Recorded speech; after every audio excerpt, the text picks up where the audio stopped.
We're going to go to wide receivers. Wide receivers are pretty interesting. The top guy in the low, deep league, 0 to 25% rostered, Elijah Moore, 18% rostered. He's been averaging 9.3 targets per game since Winston took over. That ranks him 5th among NFL wide receivers. Jameis Winston at quarterback, he's scoring 20. He's wide receiver 28 in scoring in that time frame. I think he's wide receiver 3 for teams, particularly on this bye week with everybody out. Like Elijah Moore gives you production. Like in this range of players, it's really hard to find immediate production. You're getting that from Elijah Moore. So I think he's a really good bet in this range. I'm surprised his rostership is so low. It probably will skyrocket after this week because, he had a boom week, but it is what it is. The other guys who are viable for you, I think Jalen McMillan, who's finally healthy, might get on the field. You see some stuff with him. Keyshawn Butte in New England is a solid one that he's been doing this week. Even though Kendrick Bourne kind of had a good week, either one of those guys I'm fine taking a stab at and see how it works out because it's Drake May, right?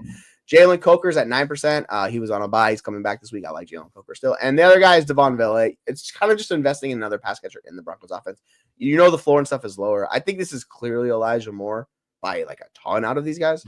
If you can't get Elijah Moore, who would you kind of go for, I guess I would say? Yeah, it would probably be Coker, but let's talk about Elijah Moore for a second. And let's talk about Elijah Moore by talking about Jameis Winston. 41, 46, 46 pass attempts in Jameis's 3 starts. This is Sam Howell level of, pass attempts with better production. And, he's not turning the ball over as much.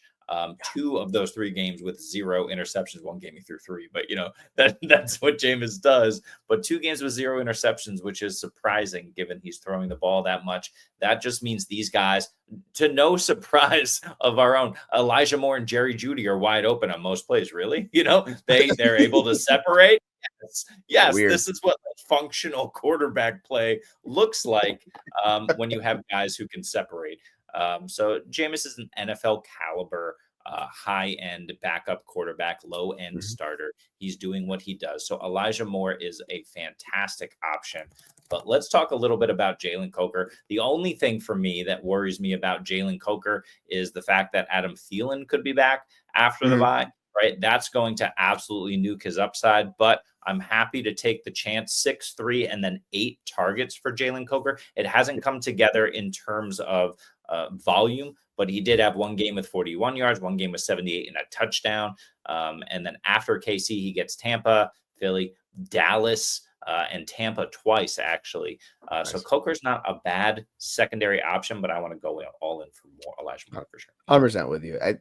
This matchup is total like 2 opposites attracting and fighting each other because you have Pittsburgh who's giving up 150 yards to wide receivers on the season, which is really low.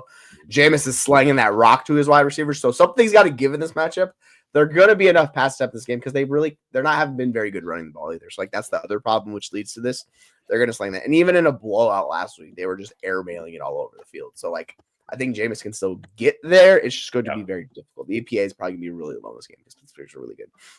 I think between those wide receivers, it's going to be very hard to rank them each week, and this week in particular, because they all are so common together. It's going to be match dependent and who they're playing, and we'll see if some guy takes Tillman, if they move him around the zone versus. I kind of look at the zone and the man coverage splits before I make that determination. But Jeudy is the safer version than Moore just because he plays a little bit farther downfield.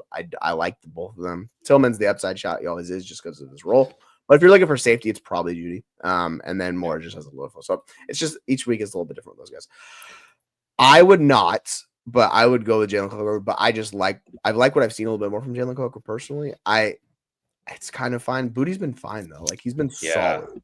I just don't know if the ceiling's there for him as well. Yeah, the biggest issue is what we just talked about. Jameis has thrown it 40 plus times a game. Drake May is not doing that. Drake May also has the opportunity to take off if he doesn't like what he sees or doesn't understand what he sees. And obviously he does that enough where he can kind of nuke his upside in terms of passing volume. Butte has had 6 targets routinely over the last few games here. I'm not sure what he put up last week. But I know that Kendrick Bourne was right back inserted into the lineup. So that limits his upside as well. We got Javon Baker out there running routes. So look, yeah, I think it's clearly Coker over Butte only because the target share is much more condensed. I think Coker has something like a 30% target share over the last 3 weeks as well. Butte is not at that level. And then the other thing you want to consider is, as long as Adam Thielen is out, you can fire up Coker, Butte. I don't know. Yeah, he got 6 more targets. It was 4 receptions for 33 yards. Like he hasn't really It's kind of like similar to the Panthers offense because they're one of the lower like passing teams in the NFL. So it has to be a higher target share just to get there, like with that offense, right? Because they're trying to run the ball more. They're not trying to give it to Bryce Young. So we'll see.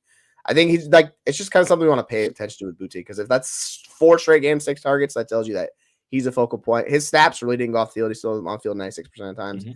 It was him. Bourne was on the field like 47% of the time. So his role was a lot less. We'll see if that steps forward against Miami. I'm not sure. But like Bourne's always been an efficiency guy. It's just been like limited usage because of injuries and stuff. So we'll see. I think he's worth taking a shot on. In the middle tier, it gets a little bit more interesting. The top guy is Christian Watson. He has been the wide receiver 1 since week 8 for the Green Bay Packers. Good. He's scoring more points per game than Jaden Reed in that time span. He is 8th in the NFL in yards per route run. He's 31st in first downs per route run. Like he's been really good. What's been happening is there's like I think he's finally over that injury and they're trusting him more. And like you saw the boom game he just had, he went off against that game. It was only like four receptions, right? But that's kind of the Christian Watson thing. He's at 49% of rosters. I think this is probably the last week you can get him below 50%. We want the number 1 pass catcher in the offense. We thought it was going to be Jaden Reed. Romeo Doubs has made the case. Now Christian Watson's making the case. One of these guys is going to step forward and take it. We're not entirely sure. If you can't get Christian Watson, I will say Jamario Douglas is a solid 4 play at 54%. Or sorry, 45%. MVS is still at 35%. Like that offense needs a pass catcher. So he did it again last week. We'll see if he can do it again this week. Xavier Legette is at 47%. And Mike Williams is the final guy in this tier. He's just over 25%. Is Christian Watson the guy you're targeting? If not Christian Watson, is there someone else you're targeting? He's not. I think he's just going to be a little too expensive for what I'm willing to pay for those boom bust weeks. And I want a little bit more consistency if I'm going to trust a guy to plug it in. So, of course, I'm going to get that consistency from Marquez Valdes-Scantling. What the hell, 2024? What are we doing? 2 straight games with 80+ receiving yards, caught at least 1 touchdown. He was a wide receiver 14 or better 2 straight weeks. That's in half PPR because he's absolutely going off. 36 and 43 yards per reception in 2 straight weeks. It's insane. And the schedule is nice. But listen, this is the same argument that I made with Taysom Hill last week. There's nobody else, right? Yes. It's Alvin Kamara, it's Taysom Hill, and it's Marquez Valdes-Scantling, and nobody else. There's other guys, they catch a pass here and there, but this is where the important volume goes. And when we're talking about volume with MVS, he doesn't get a lot of it, but neither does the guy we were just talking about, Christian Watson. But against the Rams, who can be beat through the air, against the Giants in the next 2 weeks after the bye for the Saints, I think MVS is playable in those. And week 17, he goes against Vegas. Should crush. Yeah, I think he should. It's gonna be interesting to see. I know they just brought back I'm blanking on his name. He just came back. It's like Cedric Wilson, who's been a guy they've kind of liked there for a while. So he has a shot, he has a pathway. I don't know. Like we're talking about, we're just taking shots in the dark on these guys. MVS is continuing to do it. They don't have anyone. It's the Taysom Hill show. It's Alvin Kamara. Like you kind of know what you're getting with that Saints offense. I think it's very interesting overall. So yeah, like that's a good solid shot in the dark. I like all those guys in general. Yeah, but then, that's what you do. Yeah. That's the move right there. Yeah, I like that. Like, we'll talk about Disley on tight ends. Like, I was like wondering where he is on tight end. I was like, oh, there he is. I found him. Okay. Yeah, that's the type of move you make because it gives you a tight end for the rest of the season, and tight end is wasteland. So yeah, like these wide receivers, you can very much replace them. We're going to the shallow tier of wide receivers at 51.75%. It's Jerry Jeudy. He's at 68%. I put Cedric Tillman here as well, and I misspelled his name, so that's my own mistake. But you could go either one of those guys. I'm not sure how it shakes out. I just think it's more likely Judy's available than Tillman, so that's why I put him up here. Another guy is Romo Dunze. That offense taking a step forward. I really like Romo Dunze. It's just the matchups and schedule are really, really difficult. So it's interesting that both Cleveland and Chicago have just pretty bad matchups the rest of the season. I want to say Romo Dunze take a little bit further step forward, and then he'd be that guy. Obviously, I like him long term. See a little bit more. Quentin Johnston's a solid bet with the Chargers. He's been their boom bust option in that offense where he could make a big play. And the last guy is Romeo Doubs at 66%. No. Who would you be targeting on these tier players? Yeah, I'm just avoiding the Packers. Jerry Jeudy is probably the guy for me. I trust him the most in Cleveland.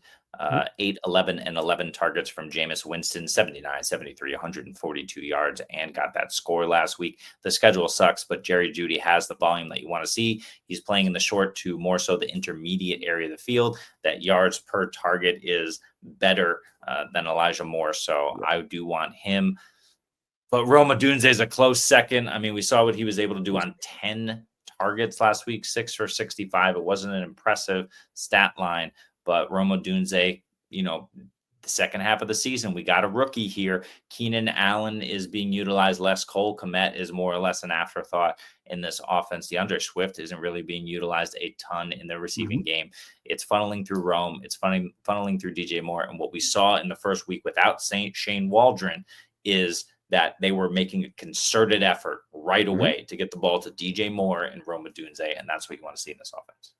Yeah, it's interesting. I saw their neutral pass rate actually went down with Thomas Brown calling plays, and I was like, of course, that's that's how it's going to go. But the offense was just more structurally sound, and it seemed like they actually have a chance to get there and be fantasy viable. Yes. So we'll see moving forward. But yeah, you're probably not going to see these. And Caleb ran more in the last game too, so there's a little bit on top of that. But yeah, you just want to see like it shake out and go for these guys. So yeah, I think Roma Dunze is good. I don't know if he's going to be available. He's kind of been in that 70% range for a long time just because people are making him previous with him. So, if he's available, take a shot on him because you don't know how it's going to go.